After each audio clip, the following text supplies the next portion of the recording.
da bitta choyshab, bitta mesh suv va bitta yostiq ichiga xurmoning yaproqlari solingan edi deydilar. Mana qizni chiqarishlik qanday oson bo'lgan. Qarang, qizni chiqarib bitta yostiq, 2 yosh bir yostiqqa bosh qo'ysin va g'usl tahorat uchun bitta mesh suv idish va ustiga yopinishi uchun yopinganda er-xotin yotganda birov ko'rib qolmasin, ustini yopishlik uchun choyshab. Bo'ldi. Qiz chiqarildi. Vaholanki jannati, oilaviy jannati ular. Ikkovlar ham jannati, farzandlari ham jannat, Imom Hasan, Imom Husaynlar ham. Endi hozirchi bitta qizni chiqarishlik uchun 25 million sarflanadi, bir oyga qolmasdan ajrashib keladi. Bir oyga ham bormasdan ajrashadi. Mana ota-onaning orzu-havasi. Endi bitta qizni chiqarib ota ishlab keldi. Rossiyada 25 million kofirlarni, o'rislarni, boshqalarni hojatxonasini tozalab, cherkovini tozalab, paypog'ini yuvib, kirini yuvib 25 million ishlab keladi-da, qizini chiqaradi. Orzu-havasda. Yashik-yashik aroq qo'yish kerak. 4-5 ta artistni olib kelib o'ynatib qo'yish kerak. San'atkorlar kelsa unga har bir san'atkorga $500 dan pul berish kerak. Orzu-havasda buni nimasini aytasiz endi?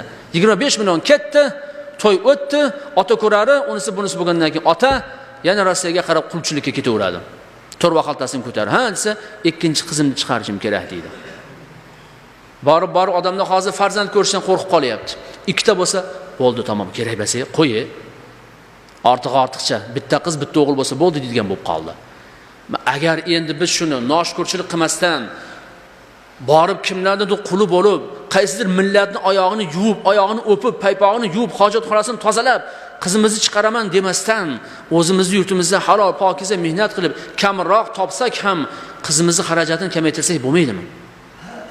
To'yga 5 ta artist olib kelishdi o'rniga, shu artistni olib kelmasak, qizimiz bebaxt bo'lib qoladimi? To'yimizga 1000 ta odam aytmasdan 20 ta odamni aytib, qavmi qarindoshi aytib, men qizimni chiqaryapman desak, qizimiz badbaxt bo'lib qoladimi? Qizimizga million so'mga kelin ko'ylakni, patani, kofirlardan qolgan fatani kiydirmasa, qizimiz badbaxt bo'lib qoladimi? Yoki qizimizni ota ko'rarini qilmasak, u badbaxt bo'lib qolyaptimi? Qo'sha-qo'sha gilamlar, qo'sha-qo'sha mebellar, hattoki kiyov bolani ichki kiyimigacha olib berishi qiz bola tarafini bo'yniga yuklatilmayapti. Shularni ozgina qisqartirib 25 millionlik qizni 2,5 millionga tushirib qo'ysak ham bo'laveradi. 2,5 million bilan qizni chiqarsak ham bo'laveradi. Faqat uni axloqi, odobini zo'r qilish kerak. Qiz bolaning baxti uning mol dunyosi emas, uning sarpo surg'ida emas. Qiz bolaning baxti uning hayosida, uning iymoni, axloqi, odobida bo'ladi. Agar Fotima onamizni payg'ambarimiz sollallohu alayhi vasallam tarbiyalaganlardek tarbiyalab qo'ysak, hech